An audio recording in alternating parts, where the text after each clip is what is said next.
In the annals of ancient history, a tale persists of a lost continent shrouded in mystery and fascination, Atlantis. Our journey to unravel this enigma takes us back to the works of the great Greek philosopher Plato. Around 350 years before the Common Era, in his dialogues Timaeus and Critias, Plato provides the earliest known accounts of the legendary island of Atlantis. Meticulously, he weaves an intricate tapestry of a civilization that existed 9,000 years before his time, a civilization of unparalleled might and splendor. In this narrative, the city of Athens finds itself embroiled in a war with the mighty kings of Atlantis. This was no ordinary land. Plato describes Atlantis as an island larger than Libya and Asia combined, situated beyond the Pillars of Heracles, now known as Gibraltar. A land of abundance, Atlantis was reportedly an advanced civilization, a paradise on Earth. Yet, this paradise was not to last. In a grim twist of fate, the island was engulfed by the sea.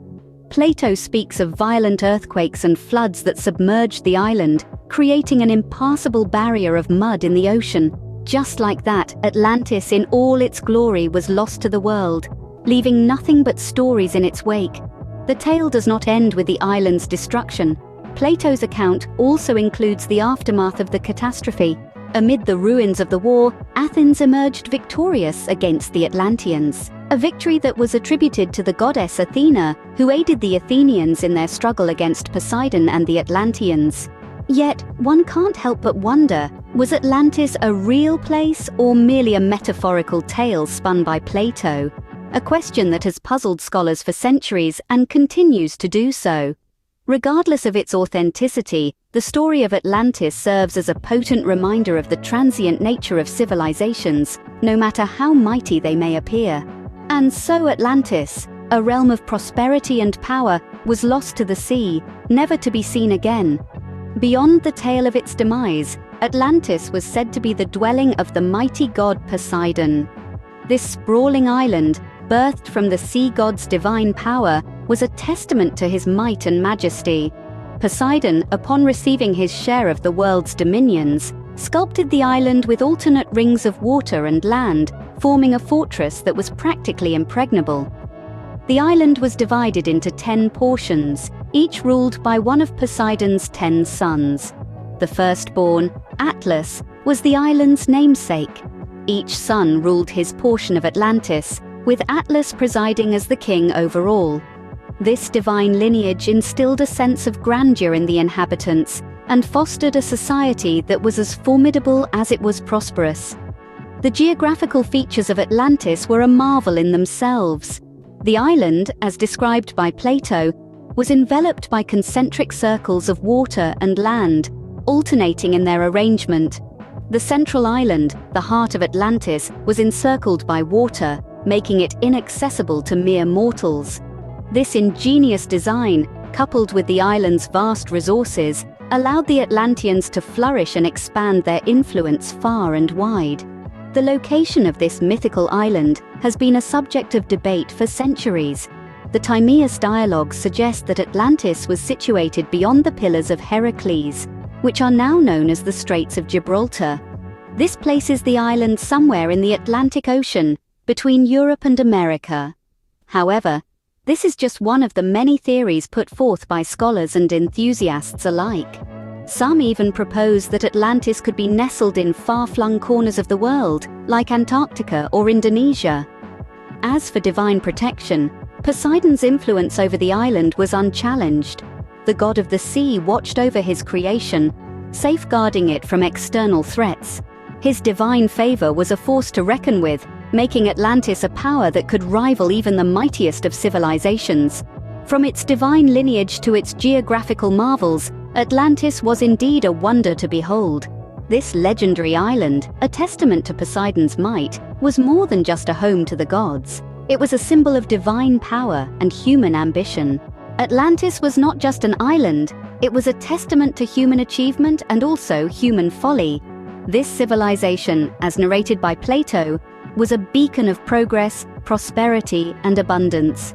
The Atlanteans were a force to be reckoned with, a great power that opposed even Europe and Asia, and had the mastery of the sea. This advanced civilization was not just rich in material wealth, but also in its societal values. Generations of Atlanteans thrived, each king surpassing his predecessor, reaching the zenith of their society. They upheld high spiritual values, creating a harmonious balance between man, nature, and the divine. But as the saying goes, pride comes before a fall. With time, the Atlanteans began to lose their moral compass. Their behavior altered, their values eroded, and they began to defy the very gods they worshipped. They were intoxicated by their own power and prosperity, and this hubris led to their downfall. A significant event in Atlantean history was the great fight between the goddess Athena's protégés, the Athenians and the Atlanteans, led by Poseidon. The Atlanteans, once a symbol of harmony and balance, were now pitted against the rest of the world. But Athena, the goddess of wisdom and strategic warfare, guided the Athenians to victory, protecting Athens from the Atlanteans' onslaught. This conflict was not just a battle, it was a manifestation of the Atlanteans' moral decay. The civilization that once stood as a symbol of human achievement and divine harmony was now a perpetrator of conflict and discord. The ultimate punishment came from Zeus, the king of the gods. Disturbed by the corrupted Atlanteans, he decided to punish them. Violent earthquakes and floods were unleashed, and in one dreadful night, Atlantis disappeared into the depths of the sea. Atlantis, in its rise and fall, serves as a stark reminder of the dual nature of human civilization, capable of great progress, yet always on the precipice of self-destruction. As captivating as the tale of Atlantis is, one can't help but wonder, was Atlantis a real place, or merely a metaphor in Plato's philosophical narratives? The debate rages on, with scholars divided on the interpretation of this lost continent. On one side of the argument, we have those who staunchly believe in Atlantis as a literal place. They see Plato's detailed descriptions of its geography, civilization, and downfall as proof of its existence. These believers often propose various theories about the actual location of this lost continent. Some suggest it was situated between Europe and America, in the Atlantic Ocean, as indicated by the Timaeus dialogues. Others propose more exotic locations such as Antarctica, Greece, or even Indonesia. Each theory comes with its own set of evidences and arguments, adding more layers to the enigma. On the other side, we find scholars who perceive Atlantis as a philosophical allegory. They argue that Plato, known for his allegorical and metaphorical narratives, may have invented Atlantis as a cautionary tale about hubris and the consequences of societal decay. In this view, Atlantis serves as a warning of what could happen when a society, no matter how advanced, loses its moral compass. The sudden downfall of Atlantis, swallowed by the sea in a day and a night, could be a metaphor for the abrupt collapse that any civilization may face when it strays from virtue. This dichotomy of interpretations, far from diminishing the allure of Atlantis, only enhances its fascination. Whether as a sunken island or a metaphorical construct, Atlantis is a testament to the enduring power of storytelling and the human yearning for discovery.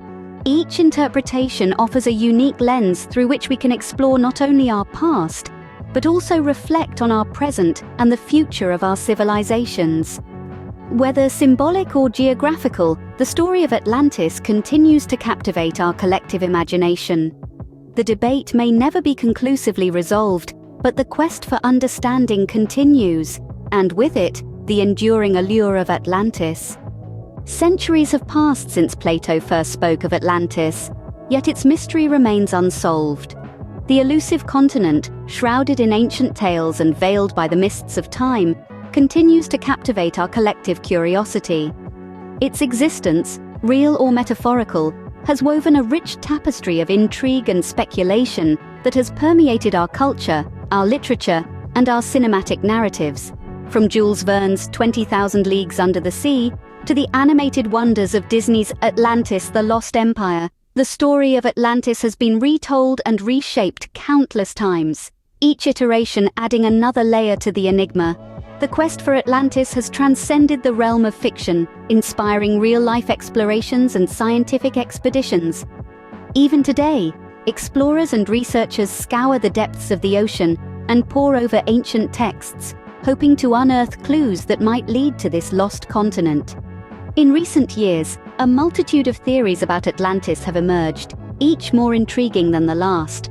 Some propose that Atlantis was not in the Atlantic at all, but rather in the Mediterranean, swallowed by a volcanic eruption on the island of Santorini. Others suggest it was in the Caribbean, lost beneath the waves in the Bermuda Triangle. Still, others point to the icy wilderness of Antarctica, concealed under miles of ice. Yet, for all these theories, Atlantis remains elusive.